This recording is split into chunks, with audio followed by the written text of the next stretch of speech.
everyone, welcome to my blog, and for today's video, we will know how to advocate the use of 14 learner-centered psychological principles.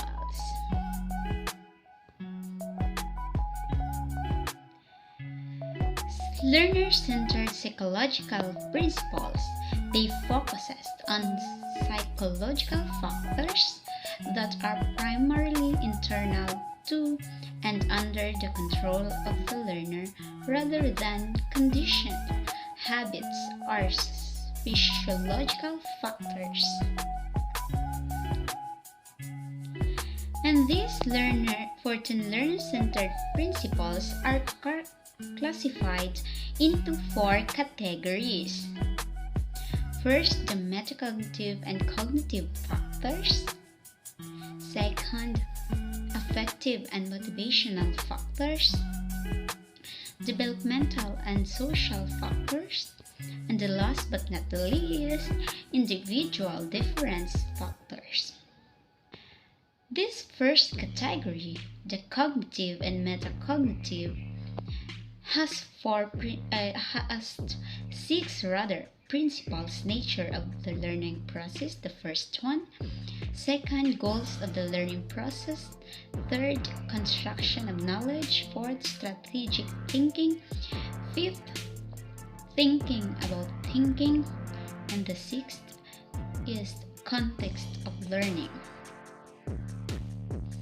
The second category has 3 principles. The first one, motivational and affective factors. Intrinsic motivation to learn, effects on motivation and efforts.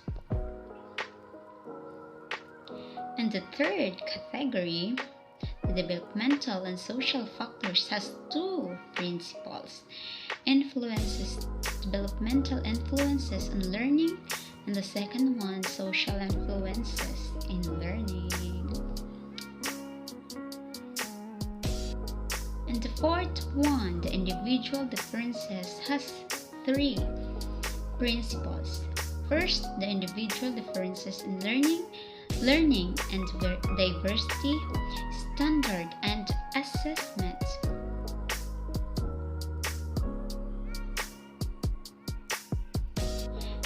So, the 14 principles really matters when it comes to meaningful learning environment.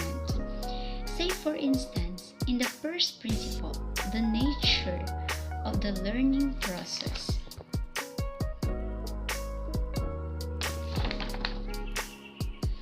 The first one, the nature of the learning process. By the use of this principle, it will be more complex, the subject is, and intentionally process constructing information, and experienced learners must be more active, goal-directed, and self-regulating, contributing to own learning. And followed by goals of the learning process can create a meaningful and coherent representations of knowledge. After construction of knowledge, learner can link new information with existing knowledge in such right ways.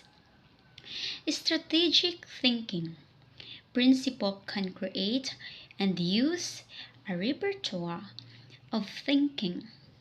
Hence, thinking about thinking reflect learner to think and learn, setting reasonable learning performance.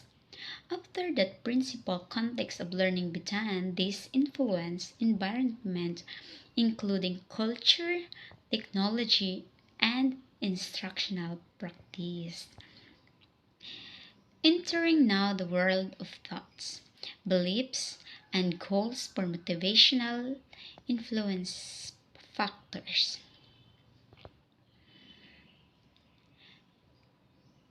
Somewhat intrinsic motivation to learn by tasks of optimal novelty and difficulty.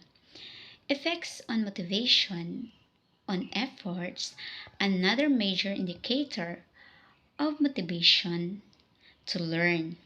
Nonetheless, developmental influences, learning, and diversity, one another principle of learning.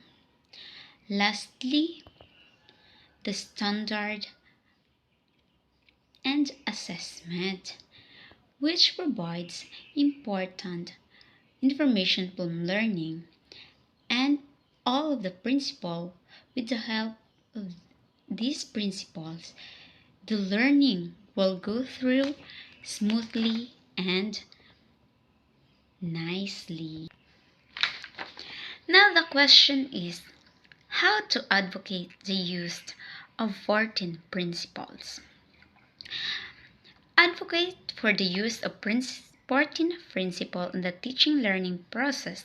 Well, in teaching learning process is none other than the teacher itself. They are one take charge to impart well the students of this 14 principle and its uses. In participation of teachers as an advocate for the use of principles really play a significant role. They must know the area of specialization, record the knowledge of every student, and so on. Thank you for listening and watching. That's all. Bye bye.